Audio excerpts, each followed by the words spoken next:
Bien. Vamos a nuestra parasha. ¿Qué dice nuestra parasha? Dice: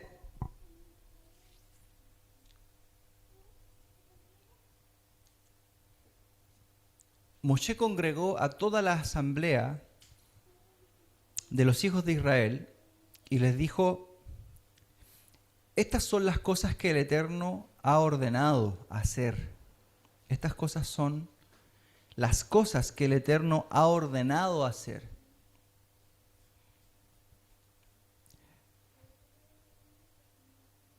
Esta congregación, porque aquí hay el versículo nos dice que Moisés congregó a todo el pueblo. ¿Qué día ocurrió esto? ¿Cuándo ocurrió? Cuando Moisés reúne a toda la comunidad. ¿Después de qué suceso? La Torá nos comienza diciendo aquello, ¿no? Dice: vaya que él, Moshe, Moisés, que era el maestro, el líder de la comunidad, reúne al pueblo. Entonces esto es importante. Es importante porque en torno a qué se reúne el pueblo, ¿ya? Hoy día vamos a hablar de algo que es elemental y esencial. Y si eso no lo tenemos, entonces nuestra vida pierde sentido. Por lo menos el sentido que Dios quiere darle a nuestra vida. Y si el sentido que Dios le quiere dar a nuestra vida no es el sentido que tiene nuestra vida, cuando hablamos de sentido hablamos de dirección. Hablamos, ¿no es cierto?, de un sentido. Si ese sentido no es el que Dios quiere, entonces nuestra vida no tiene sentido. El sentido es la dirección, ¿no? Dios tiene para nosotros un destino, un camino, pero nosotros pudiésemos tener otro camino. Nosotros pudiésemos tener otro sentido. Entonces, el sentido de nuestra vida no puede ser el mismo, pudiese ser no el mismo que Dios tiene. Nosotros podemos ir hacia otra parte, hacia otro lado, y Dios, sin embargo, tiene un destino, tiene un sentido para nuestras vidas. Si nuestro sentido, el sentido, la manera en la que nos conducimos no es el mismo sentido de Dios, resulta obvio, ¿no es cierto?, decir que nuestra vida no tiene un sentido correcto. ¿Me siguen, no? Porque nosotros, el sentido al cual debiésemos aspirar es el sentido de divino, ¿no? Lo que Dios quiere para mí. Dice el profeta: mis pensamientos respecto de ustedes son pensamientos de bien. O sea, lo que Dios quiere para mí es algo bueno. Dios tiene un sentimiento, y eso es que me pasen cosas buenas, y ese sentido para mí es lo que Dios espera, y yo debiese estar en sincronía con aquello. Pensamientos de bien, pero eso tiene ciertas condiciones. Ok. Entonces Moisés congrega a la congregación, Moisés reúne a toda la asamblea de los hijos de Israel y les dice: estas son las cosas que el Eterno ha ordenado hacer. Por lo tanto, el asunto es que cuando él reúne a la congregación, ¿en qué día? El día después de Yom Kippur. Es decir, el día que Moisés recibe la noticia que Dios perdonó al pueblo. ¿Por qué asunto? Por el asunto del pecado del becerro de oro, por el Geta Egel. Entonces aquí recibe Moisés la noticia: dile al pueblo que yo los he perdonado, ¿no?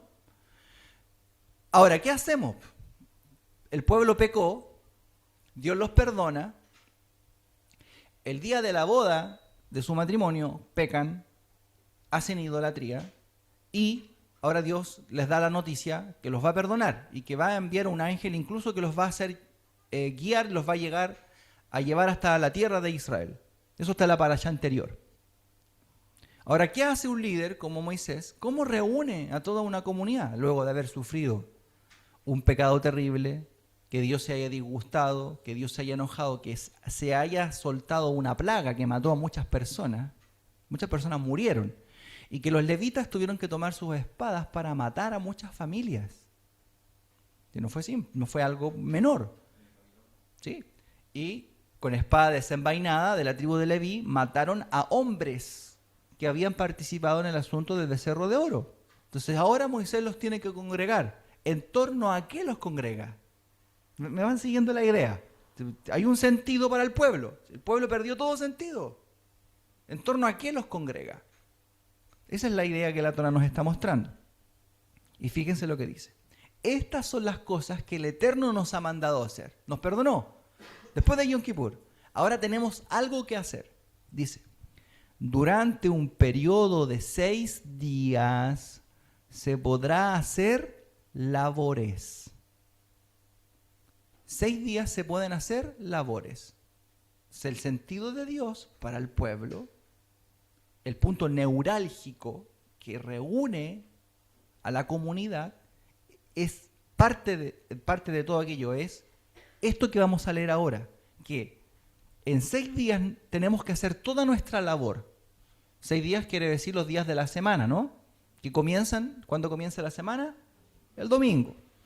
El domingo, el primer día de la semana, desde el punto de vista de la Torá. Yom Rishon. Se puede hacer labores, pero dice, fíjense que aquí dice, Ta'ase melajá, que en 6 días se puede hacer melajá. Melajá es el concepto para la obra que uno puede realizar durante 6 días de la semana. ¿Ok?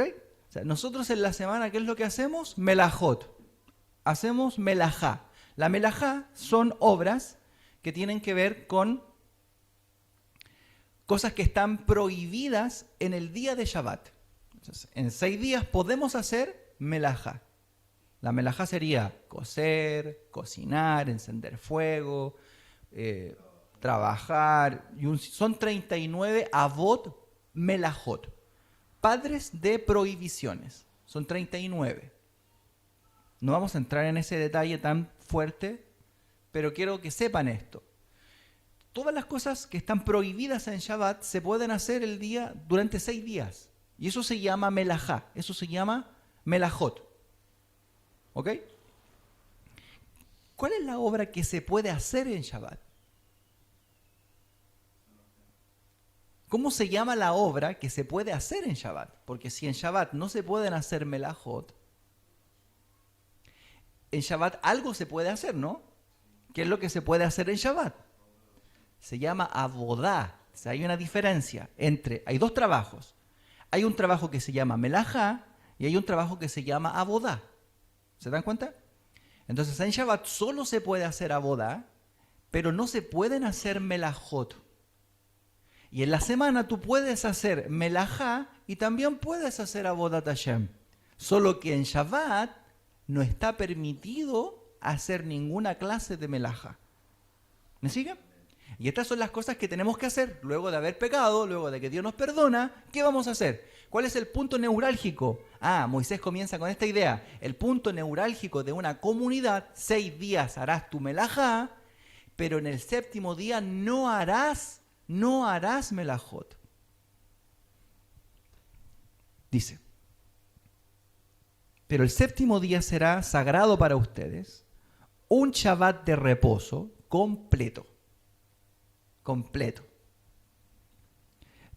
Completo para el Eterno, dice. Un Shabbat de reposo completo para el Eterno. Todo el que haga una labor en él, y aquí escuchen lo que dice, todo el que haga una labor en él, morirá. Morirá. La Noemí me abrió los ojos así. No encenderá fuego. No encenderán fuego en todas sus moradas el día de Shabbat. Lo dice la Torá. Cuando la Torá dice algo, ¿cómo se llama? ¿Cuál es la expresión técnica cuando la Torá lo dice y lo cita literalmente? No es alpe. Alpe sería de la boca. De oraita, ¿no? Lo dice el texto. Esto es de oraita. La mikra. ¿Se acuerdan que lo estudiamos en la semana? Esto lo dice el texto. ¿Y qué es lo que dice el texto? Que el que haga una labor en el día de Shabbat que está prohibida va a morir. Y luego dice, no encenderán fuego en todas vuestras moradas en el día de Shabbat. Esto es de oraita, el texto. Aquí no hay rabino, aquí no hay nada. Aquí el texto de la Torá está diciendo que el que hace una melajá va a morir y que no se puede encender fuego en el día de Shabbat. ¿Ok? Vamos poco a poco, no se me desesperen, tranquilo. No se pongan nerviosos. Entonces dice,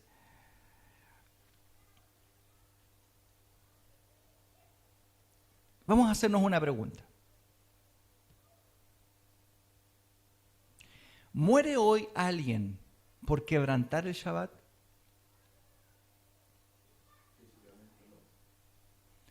Hagámonos esa pregunta y no la respondamos tan rápido, ¿no? ¿Muere alguien hoy por quebrantar el Shabbat? La Torah dice que alguien que quebranta el Shabbat va a morir.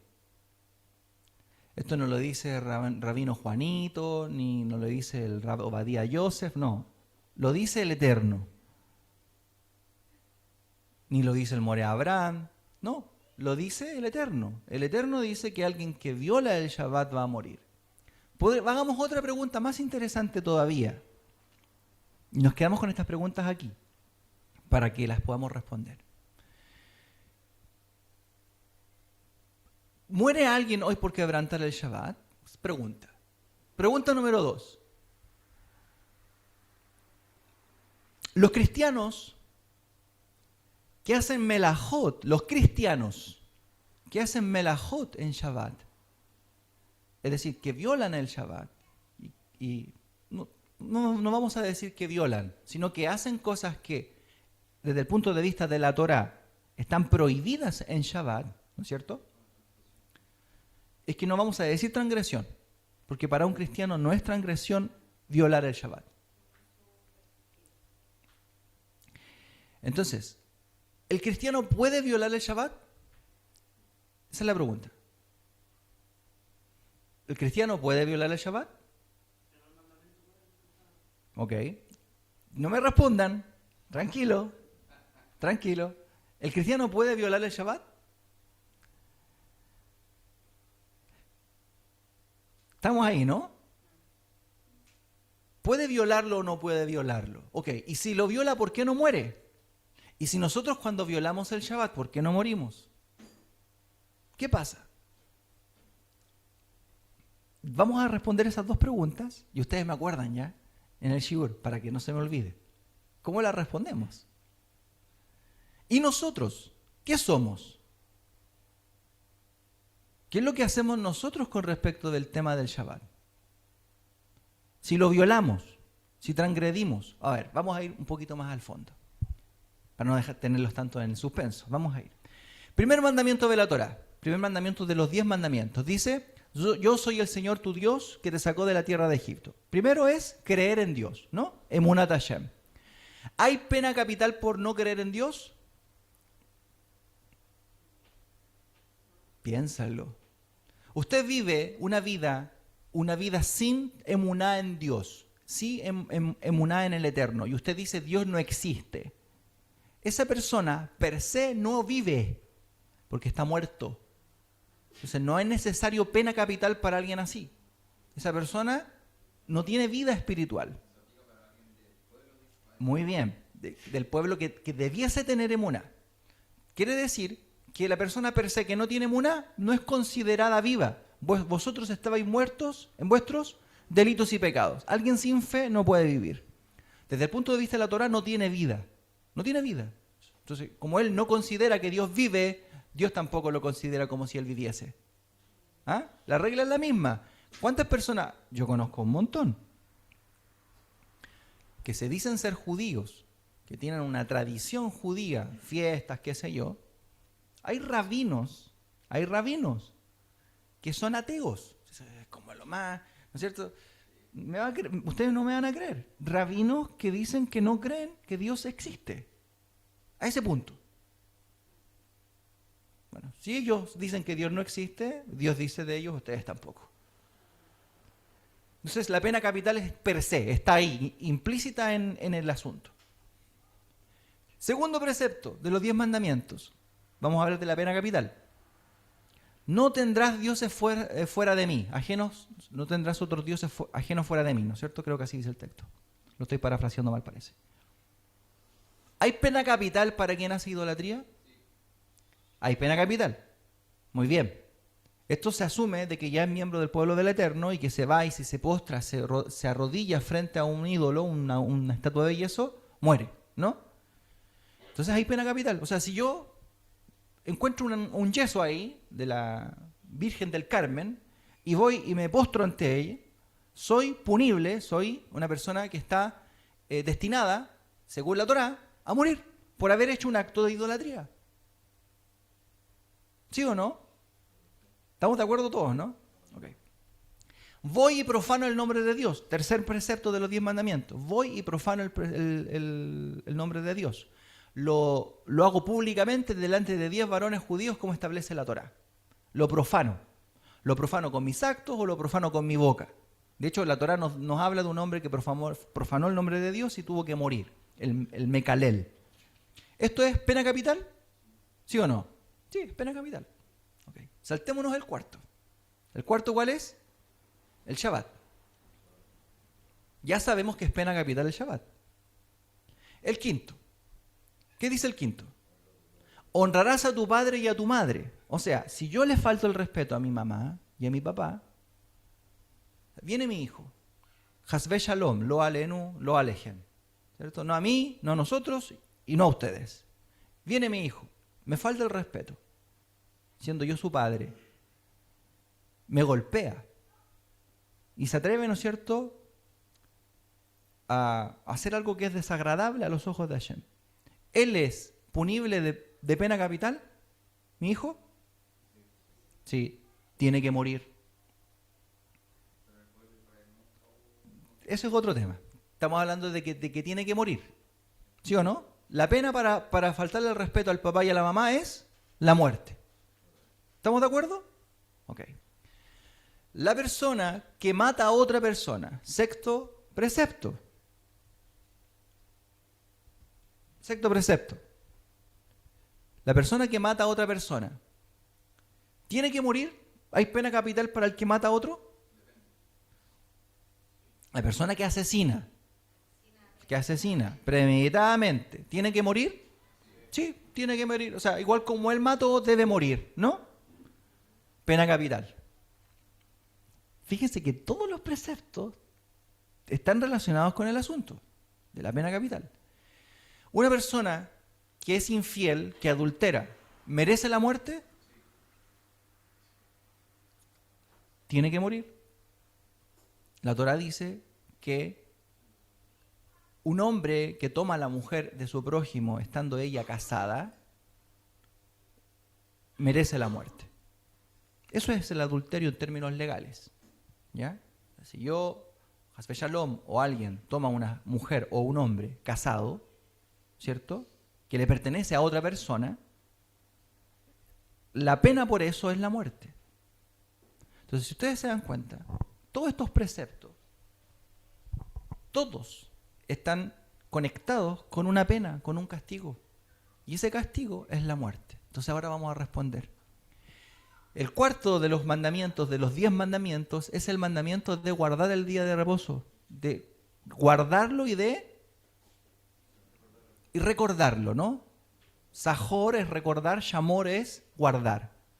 Entonces, el cuarto, el día de reposo. Porque todos estamos de acuerdo que estas cosas si pasan, la Torá dice que hay pena de muerte, ¿no? O sea, alguien asesina a otro, ninguno de nosotros pudiese decir, no, la Torá no lo dice. ¿No es cierto? Ninguno de nosotros pudiésemos decir, no, la Torá es clara, esta persona asesinó, tiene que morir. Esta persona violó el nombre de Hashem, lo profanó, tiene que morir. Esta persona hizo idolatría, tiene que morir. ¿Por qué pareciera ser que no estamos de acuerdo con el tema de que quien quebrante el Shabbat no merece morir? ¿Sí o no? Porque parece ser, subyace, porque ninguno de nosotros se inclinaría ante un ídolo, ¿no es cierto? ¿Quién se atrevería de nosotros a profanar el nombre de Dios en público? ¿O quién se atrevería de nosotros a postrarse ante una imagen? Ninguno.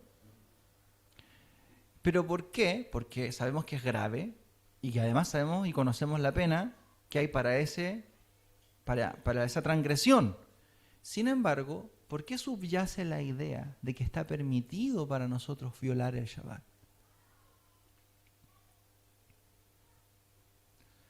niéguenme ustedes que esa idea subyace en vuestras mentes. Entonces, volvamos a la pregunta de nuestros hermanos cristianos. ¿Por qué nuestros hermanos cristianos pueden violar el Shabbat y nosotros no?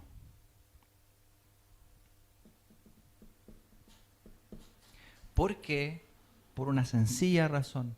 Porque Rav Shaul dice, venido el mandamiento, generó en mí toda codicia, por cuanto dice, o yo me enteré, creó en mí la información de que la Torah dice, no codiciarás, venido el mandamiento generó en mí ese anhelo de codiciar. Por lo tanto, antes de que viniera el mandamiento, no había pecado, dice Pablo. Pero una vez que viene el conocimiento, escuchen, una vez que viene el conocimiento, están acá, ¿no? ¿Sí? Una vez que viene el conocimiento de un asunto de la Torá, entonces el conocimiento activa el precepto. ¿Y el precepto qué es lo que provoca? Pablo lo dice, la muerte. Lean Romanos capítulo 7, Romanos capítulo 8, Romanos capítulo 6, todo el desarrollo de Pablo que habla respecto de cómo operan los preceptos.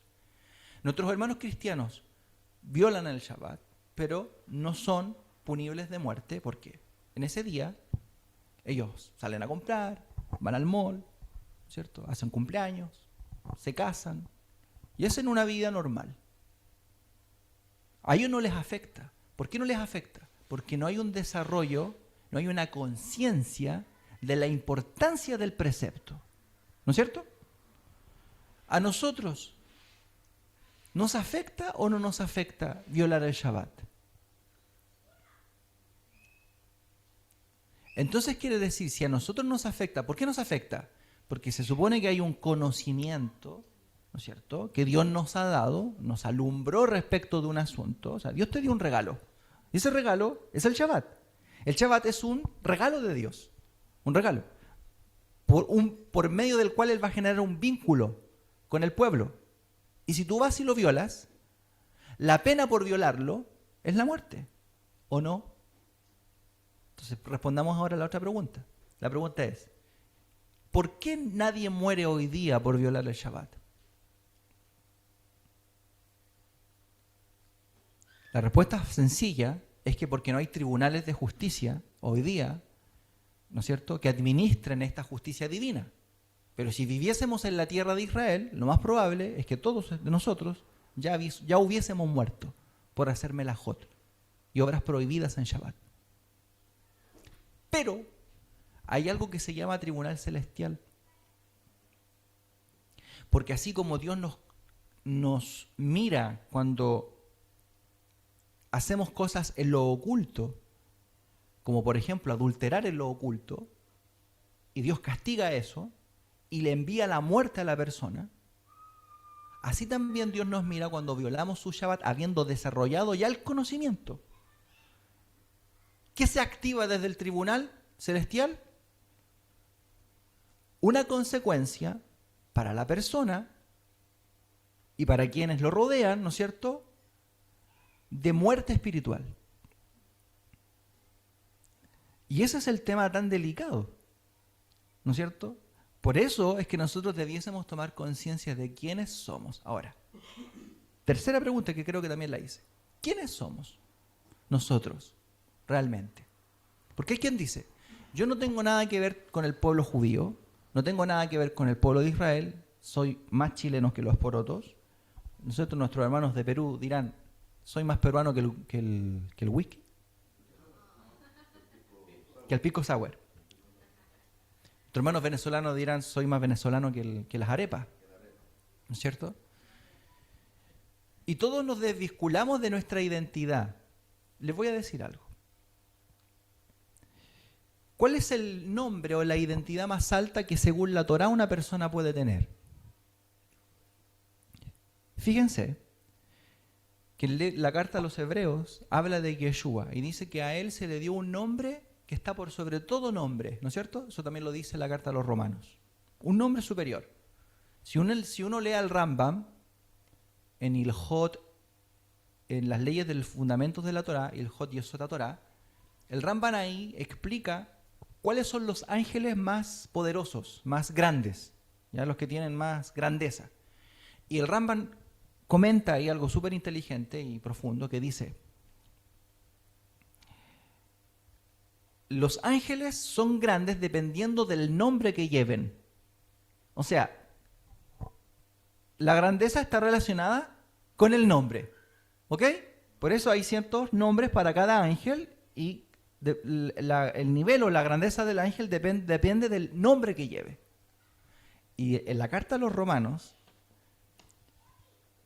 y en la carta de Hebreos, perdón, en el capítulo 1, el escritor ahí hace un desarrollo de la grandeza de Yeshua y del Mashiach. Y dice ahí: porque a cuál de los ángeles Dios le dijo jamás, mi hijo eres tú. ¿A qué ángel le dijo eres mi hijo? O sea, ese es el título, ¿no? A ningún ángel le dijo tú eres mi hijo. Por lo tanto, el concepto de hijo de Dios es el concepto más elevado que puede existir, ¿no? ¿Me siguen, no? Cuando dice se le dio un nombre por sobre todo nombre, está diciendo que recibió una autoridad y un nivel que es superior a cualquier ángel incluso. Estamos hablando de Yeshua como el Hijo de Dios. ¿Ok? Ok. Por cuanto los que creyeron en él, dice el versículo de Juan, les fue dada potestad de ser hechos hijos de Dios. La persona que cree en las naciones, como usted, que es creyente de Dios y que es venezolano, peruano, argentino, chileno, lo que sea, recibe por la fe el mismo título que el Hijo de Dios y es constituido hijo de Dios. Los hijos de Dios guardan el Shabbat, lo cuidan, lo recuerdan y es el punto neurálgico de sus vidas en la semana. Eso hacen los hijos de Dios. Los hijos de Dios que tienen una conciencia desarrollada respecto de estos asuntos no lo quebrantan y no lo violan, como tampoco se postrarían frente a una imagen, como tampoco profanarían el nombre de Hashem, como tampoco asesinarían, como tampoco harían, ¿me entienden, no? El Shabbat es también fundamental. ¿Por qué? Porque somos hijos de Dios. Más que judíos, más que Israel, somos hijos de Dios. Los cristianos son hijos de Dios, solo que no son punibles porque hasta que desarrollen la conciencia, ¿no? El punto es destapar la olla. Y una vez que tú destapas la olla y te muestran por las escrituras y entiendes, ¿no es cierto?, que el Shabbat es un día que Dios separó, punto neurálgico para su pueblo, entonces te hace responsable de eso. Responsable, está en tus manos. Si usted lo viola, usted activa un juicio contra usted. Juicio de muerte. Un juicio de muerte. Bien, miren. Opiniones de nuestro Jajamín respecto de este asunto. Pero antes vamos a decir lo siguiente. Vamos a volver al texto. Creo que he ido muy lento. Dice aquí: no encenderán fuego en todas sus moradas el día de Shabbat. ¿Por qué la Torá viene a ponernos el ejemplo de no encender fuego, que es un avot melajá, un padre de acciones que no se pueden hacer en Shabbat? ¿Me entienden esto de avot, no? ¿Comprenden lo que estoy diciendo? Cuando digo avot melajá, es un papá de otras prohibiciones en el día de Shabbat. Entonces, una de las prohibiciones es encender el fuego en Shabbat. Vamos a hablar del asunto del fuego. ¿Y por qué la Torá nos dice, por ejemplo, no trae otro avot, otro papá de una melajá que esté prohibida en Shabbat, sino que nos trae el asunto del fuego? ¿Me siguen, no? Esa es la pregunta que debiésemos hacernos.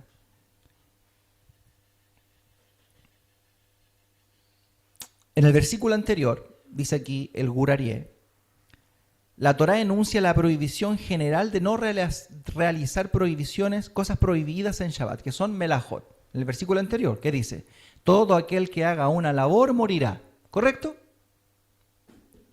Ese versículo ya incluye la labor prohibida de encender fuego. ¿Por qué lo va a decir ahora? Por lo tanto, parecería superfluo enunciar aquí la prohibición específica de no encender fuego. Citando ciertamente la opinión de uno de nuestros sabios talmúdicos, Rashi ofrece aquí una explicación de por qué la Torá explica la labor de encender fuego.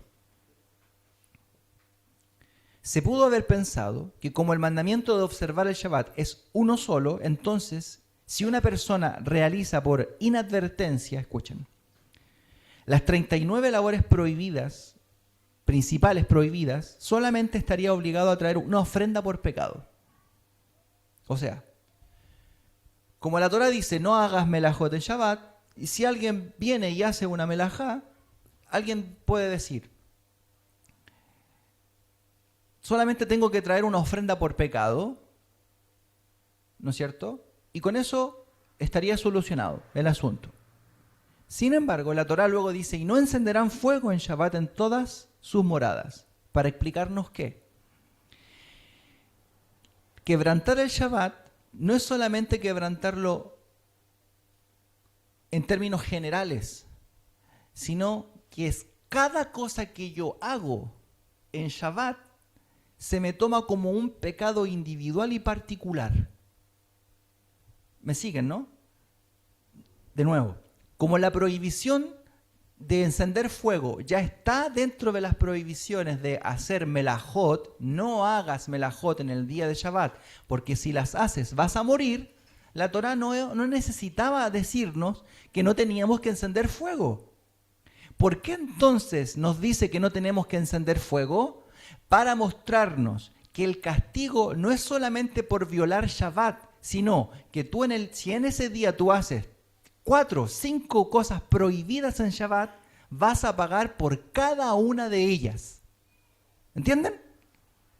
Ese es el asunto. Ahora, ¿por qué la Torá nos muestra la idea del fuego? Porque el fuego es un asunto elemental para el desarrollo de la vida humana. Y hay 2 clases de fuego. Está el fuego que nosotros tenemos y usamos en la semana. El fuego que usamos en la semana es el que nos permite a nosotros conectarnos con la materia. Por medio del fuego se hacen todas las cosas, ¿no? Cocinamos, las industrias, el petróleo, ¿no es cierto?, que es el líquido más importante del mundo hoy día. ¿Qué es lo que genera? Combustión. Y gracias a esa combustión tenemos todo el desarrollo humano. Todo el desarrollo humano está condensado en esto, en lo que provoca esta combustión que finalmente nos trae el fuego que organiza y moviliza al mundo, a la humanidad. O sea, en 6 días podemos disfrutar o trabajar o beneficiarnos de ese fuego. ¿Ok? En 6 días ese fuego está permitido usarlo para nuestro favor. Trabajamos, hacemos negocios, nos organizamos, creamos, ahí está, muy bien, me ayudaste con eso. ¿Por qué? Porque el fuego es un proceso de creación donde el hombre interviene. Y es por eso que estas 39 melajot están conectadas con la capacidad del hombre para crear. Ahora, fíjense que la Torá dice que no debemos encender fuego en Shabbat, y luego dice el verso 4, Moshe habló a toda la asamblea de los hijos de Israel diciendo, esto es lo que el Eterno ha ordenado, diciendo, traigan de ustedes una porción separada del Eterno, todos generosos de corazón, y donen al Mishkan, etcétera, etcétera, etcétera. Entonces, el tema del Shabbat está vinculado con el tema del Mishkan, están unidos. ¿Qué nos muestra? Uno, que las cosas que se hacían en el Mishkan para construir el Mishkan son todas melajot, coser, fuego, etcétera, ¿no? Todas esas cosas se hacían para construir el tabernáculo. ¿Y por qué la Torá lo conecta con el Mishkan? Para decirnos que el Shabbat es más importante que construir el Mishkan. Y que por lo tanto en el Mishkan no podemos, por lo tanto el Mishkan no lo podemos construir el día de Shabbat. ¿Ok? Ahora, la siguiente pregunta sería, ¿por qué los sacerdotes encienden fuego en el día de Shabbat dentro del Mishkan? No. Los sacerdotes hacen fuego en el Mishkan y hacen melajot en el Mishkan. Los sacerdotes quebrantan y violan el Shabbat dentro del tabernáculo. Hacen melajot dentro del Mishkan. Para mostrarnos que hay dos clases de fuego. Hay un fuego que es el fuego de la semana, que tú no puedes traer al Shabbat. Ese fuego de la semana, tú no lo puedes usar en tu día de Shabbat. Es decir, tú no puedes traer tus asuntos, tus preocupaciones, tu furia, tus deseos y tu pasión y ingresarlo al día de Shabbat. De hecho, el profeta dice que todos nuestros asuntos en el día de Shabbat nosotros los tenemos que abandonar. Nuestros asuntos, nuestros temas, lo que a usted le gusta. El día de Shabbat nosotros renunciamos a eso, ese sería nuestro fuego. Y hay otro fuego que está permitido tener, que sería el fuego de la Avodat Hashem. Ese fuego, para los Kohanim, no para los hijos de Israel, está permitido hacerlo dentro del Mishkan. Por eso la prohibición es, no encenderán fuego en todas sus casas. O sea, el fuego privado es el que está prohibido. ¿Me entienden, no? El fuego individual, el que yo hago en mi casa y en mi familia, está prohibido. Pero el fuego del Mishkan, que es el centro neurálgico de la comunidad, está permitido. Ahí hacemos Avodat Hashem. Y eso es lo que nos mantiene unidos al Eterno, unidos a Hashem. Opiniones de nuestros sabios respecto del fuego. Dice, Abraham ibn Ezra dice que el fuego era la base de toda la actividad artesanal. Con el fuego se hacía metalúrgica, cerámica, cocina y producción. El Soforno comenta lo siguiente. El comentarista Obadía Soforno nos dice que el fuego representa la capacidad humana para transformar el mundo. Es decir, en Shabbat no transformamos el mundo. Y es justamente lo que hacemos en toda la semana cuando nosotros tenemos acceso a la tecnología, a la civilización, al control de la naturaleza. Todos esos asuntos los hacemos en el día profano, ¿cierto? Los 6 días de la semana. El Zohar, respecto del fuego, nos dice que el fuego representa el juicio y representa el fuego de la actividad material. Todas estas cosas están permitidas dentro de la semana. Pero en Shabbat tú no puedes traspasar el límite. Está prohibido hacerlo. Cualquiera que lo haga va a morir. Ok. Hay otra manera de ver este asunto del fuego, según el Midrash. El Midrash nos dice que el fuego representa, Midrash Rabbah, representa el enojo. O sea, algo que debiésemos evitar en Shabbat es enojarnos. Las peleas son fuego, ¿no es cierto? La ira, las discusiones, los conflictos. Ahora, Hashem, sin embargo, permitió a los Kohanim hacer fuego para los Korbanot. Y de esto aprendemos una metáfora, que hay dos fuegos. Uno que sirve para el servicio de Hashem y que conecta al hombre con Dios, que es el que está permitido en Shabbat. Y hay otro fuego que desconecta al hombre de su propósito de servir a Dios, que no se puede usar en Shabbat, porque ese fuego está conectado con la materia. Y que lo expone incluso a un castigo, y Dios no lo quiera, incluso a la muerte. Ahora, la pregunta es, ¿y qué pasa con todas las veces que hemos violado el Shabbat? ¿Por qué no hemos muerto? Y la pregunta que nosotros debiésemos hacernos es, ¿realmente sabemos si hemos muerto o no?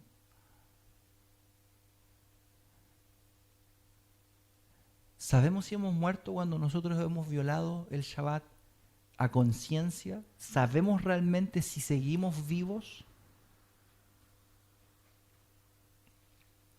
Ese día que quebrantaste el Shabbat, ¿qué pasó la semana siguiente? ¿Cuánto fuego hubo en tu casa, en tu familia, en tus asuntos, en tus negocios? ¿O qué pasó con tu vida espiritual? Comenzó a decaer, a decaer, a decaer.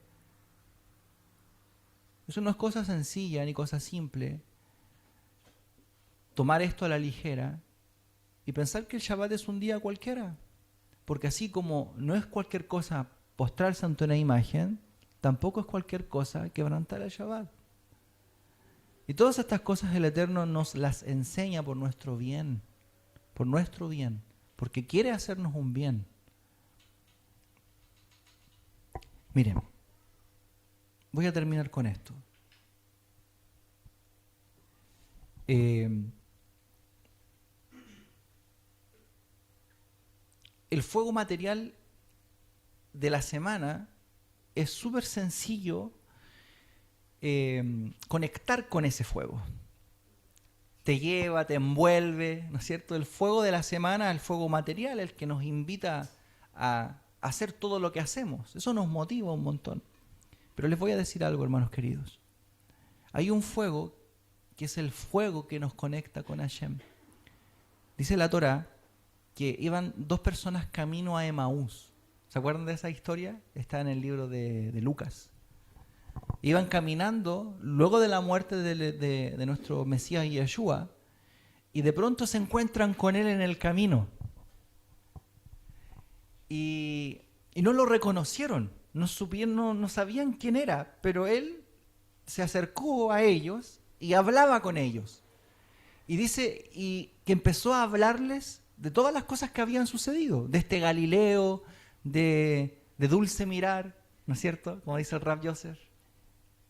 Este Galileo, este rubio de Galilea, ¿no es cierto? Que caminaba de dulce mirar y se habían enterado que él había muerto.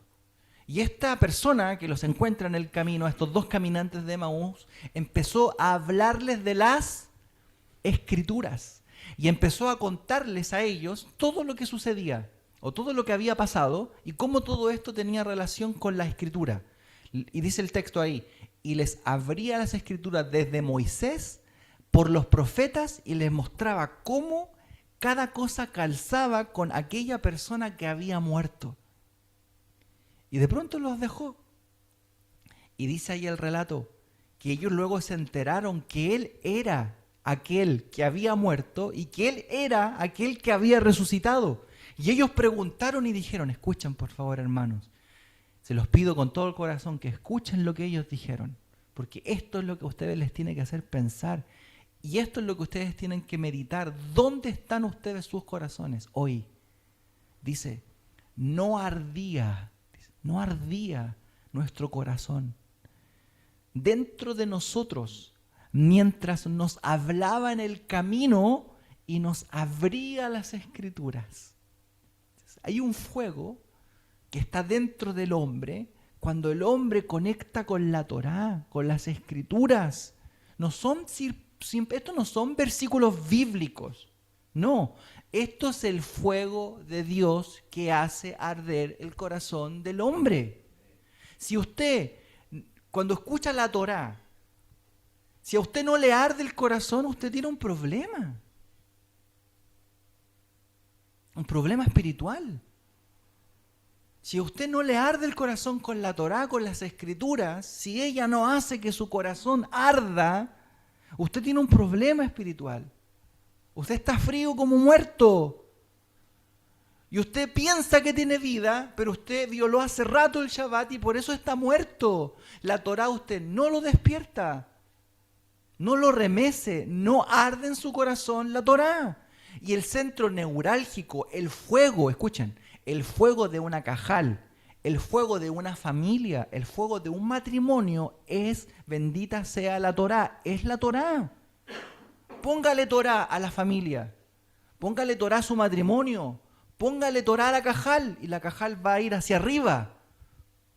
Entonces, yo como moré, lo que quiero de ustedes y lo que Dios quiere de mí es que yo como moré pueda encender en ustedes la llama de la Torá. En sus corazones se pueda encender la Torá y que ustedes puedan arder al leer, a escuchar, al estudiar, y de pronto se enciendan ustedes, hoy mientras nos abría las Escrituras, no ardía nuestro corazón. ¿Por qué ya no arde el corazón? ¿Por qué? Porque muchos de nosotros estamos muertos, fríos, muertos, como un muerto que está en la morgue, frío y inconsciente, sin vida. Así estamos. Y eso nos tiene que hacer pensar, hermanos queridos. Esto nos tiene que hacer meditar. El nivel, ¿dónde nos encontramos? Huesos secos, así dice la Escritura, huesos secos. Y le pregunta el profeta al Señor, Señor, ¿qué pasará con estos huesos secos? ¿Vivirán? Y el Señor le responde, sopla en ellos espíritu, sopla en ellos mi espíritu. Y Yeshua dijo, yo no he venido sino a bautizarlos a ustedes en Espíritu Santo y fuego. Fuego para que ardan en vosotros el amor por Dios y el amor por la Torá. No apaguéis el espíritu. ¿Saben cómo ustedes y cómo yo apago el espíritu? Cuando quebrantamos el Shabbat, apagan el espíritu. Apagan todo el ardor espiritual que pudiese haber en vuestros corazones y en vuestras familias. Lo apagan, lo sentencian. Ustedes son los responsables de que eso se apague. Porque el Eterno quiere tener con nosotros una relación viva, donde Dios habla en medio del fuego. Sí, Dios habla en medio del fuego. ¿A dónde le habló a Moisés? En la zarza, ¿no? Y ahí en la zarza, esa zarza que ardía en el monte, que no cesaba de arder, ahí estaba la gloria del Señor. ¿No es cierto? Ahí estaba la gloria del Señor y ardía y hablaba en medio del fuego. Y en medio del fuego el Eterno descendió en el monte Sinai y ahí hablaba palabras de Dios vivas que levantan al hombre.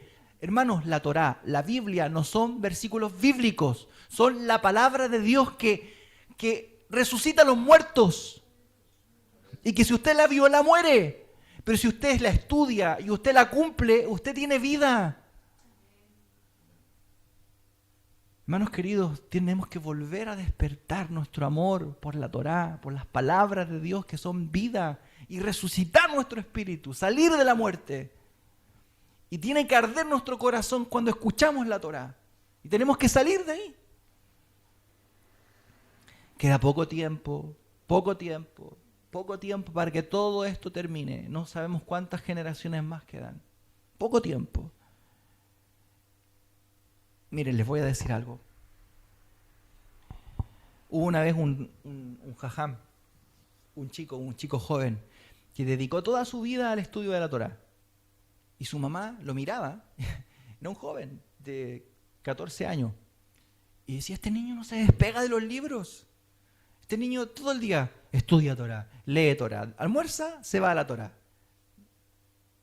Viene a tomar 11, vuelve a la Torá. Y este niño no se despegaba. Estudiaba, leía, escribía, empezó a hacer libros. Una cosa, llegó a la edad adulto estudiando. Y de pronto alguien vino a apagar, ¿no es cierto?, este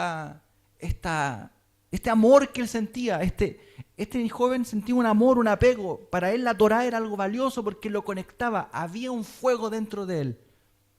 Entre paréntesis, el profeta Jeremías, cuando lo perseguían y lo metieron a una cisterna por hablar las palabras de Dios, el profeta Jeremías dijo que no podía detenerse a pesar de todo esto, porque decía, su palabra en mi corazón arde como un fuego ardiente, que está encerrado en mis huesos.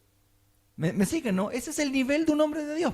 Un hombre que arde, que su corazón tiembla, ¿no?, por las palabras de Dios. Bueno, este chico tenía esa conexión. Mire qué grande. Esto es súper difícil hallarlo. Que un joven tenga conexión con Dios y con su Torá, hermano, eso no se encuentra. Y que un joven lo tenga, de verdad, yo digo, eso no se encuentra. Si yo lo pudiese encontrar, yo pagaría por verlo. Pagaría por ver a un chico de 15 años buscando a Dios ahí sumergido en la Torá. Lo pagaría, hermano. De verdad. Este chico dio su vida. Vino una señora y le dijo a la mamá, oye, tu hijo debe estar debe estar medio loco, debe estar medio enfermo, porque ¿cómo es esto que no juega, no sale a hacer deporte, no, está todo el día estudiando un libro y escribe el libro y estudia el libro? Sí, le dijo a la mamá, tiene razón, debe estar loco. Le hizo mal tanto leer, tanto estudiar. ¿Sabes lo que hizo la mamá? Tomó todos los libros, tomó todo lo que había escrito, todo lo que ese niño, ese joven valoraba, todo el valor que le había dado a su Torá, cuando él no estaba, y lo quemó, lo botó, lo incendió, lo hizo fuego. ¿Saben lo que le pasó a ese joven? Se volvió loco. Cuando se dio cuenta que la mamá había hecho eso, todo el amor que él sentía por la Torá de Dios, por las palabras que hacían arder su corazón, él se trastornó, nunca más fue un hombre funcional. Esta historia es real. Nunca más fue un hombre funcional. Porque el amor que él tenía por esas palabras era en su vida, era en su vida. Eso es tener fuego por la Torá. Eso es tener fuego, eso es tener fuego en el corazón y que nuestro corazón arda por la Torá. ¿Saben ustedes por qué los rabinos, nuestros jajamín han dado la vida, escuchen, han dado la vida por esta Torá? Han muerto. Hay gente que ha muerto. Literalmente, ¿eh? Gente que ha entregado su vida por estos textos. ¿Por qué tanto? ¿Cómo una persona puede llegar a dar su vida por un texto? En Europa hay decenas de historias de rabinos que tuvieron que morir por la promulgación del Talmud. El Talmud es un libro que comenta la Torá. Ustedes saben que el Talmud estaba prohibido. Sí, estaba prohibido. Si tú tenías un Talmud en tu casa, tú morías. ¿Ustedes saben cuántos rabinos murieron por eso? Era ilegal promover el Talmud. Ilegal. Imagínense. Una perrugullada, una cosa que uno hoy día dice, ¿pero cómo? ¿Saben cuántos rabinos murieron? Decenas de rabinos en Europa murieron. ¿Pero por qué? Porque ellos tenían un amor, un fuego ardía en su corazón por estas palabras, por las palabras de la Torá. Fueron capaces de entregar su vida. Entonces, volvamos a nosotros y veamos qué es lo que realmente arde en nuestro corazón, qué nos motiva. Yo les aseguro que nuestro corazón está lejos de arder por la Torá. Yeshua dijo, no vengo a apagar el pábilo que humeare, ¿no es cierto? No lo vengo a apagar.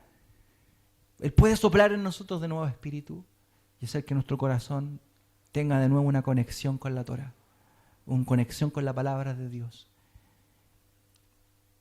Que Hashem, el Santo Bendito, nos bendiga. Lo dejamos hasta acá. Amén. Preguntas y comentarios.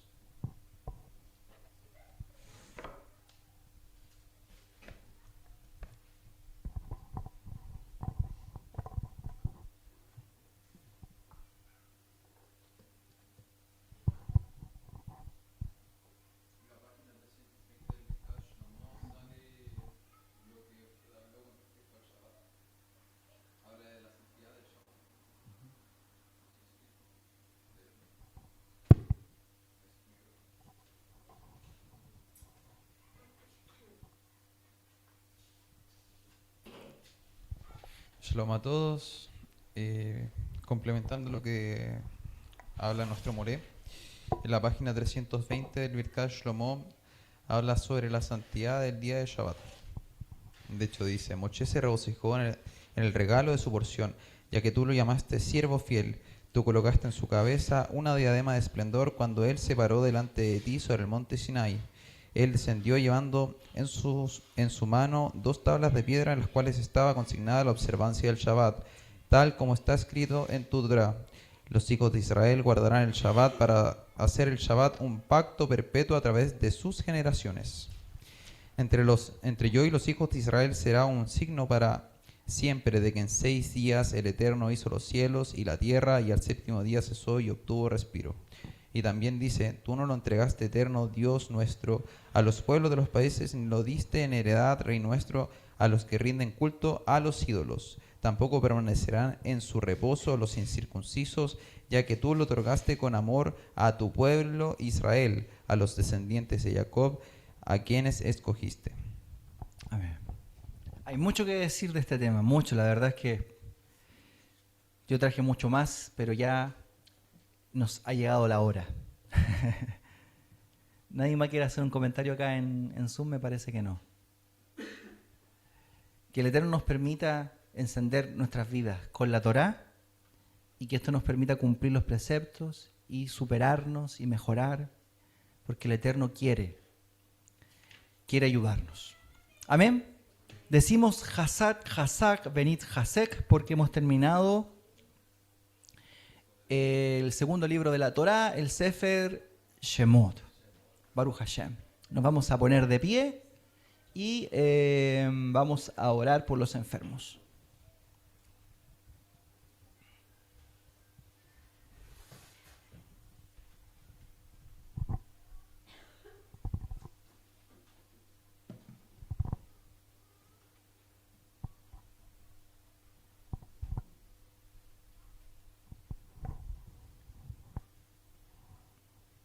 Había un rabino, estaba leyendo una historia esta semana, estaba estudiando, y hay un rabino que también tenía todos sus libros en su casa, su Torá, y había hecho muchas obras. Y cuando empezó un periodo de persecución en Europa contra todo lo que era Torá y Talmud, él tuvo que huir de su casa para que no lo mataran. Y fue y tomó todas sus obras, todo lo que él escribió, le dedicó 50 años a todo eso, 50 años de su vida. Y fue y lo enterró en un árbol. Y le puso a ese árbol, le puso el árbol del llanto. Porque lloró, dice que lloró tan amargamente, tan profundamente, por toda su Torá. Toda su Torá la dejó ahí enterrada debajo de un árbol. No sé si logran entender lo que les quiero decir. Para el pueblo del Eterno, lo valioso, ¿no? Esto es valioso. Esto es lo más valioso. Y eso es lo que Hashem quiere, que podamos ver el valor de estas cosas. ¿Cuánto vale la Torah? ¿Cuánto vale una relación con Dios? Eso es lo que los invito a reflexionar. Amén. Bien.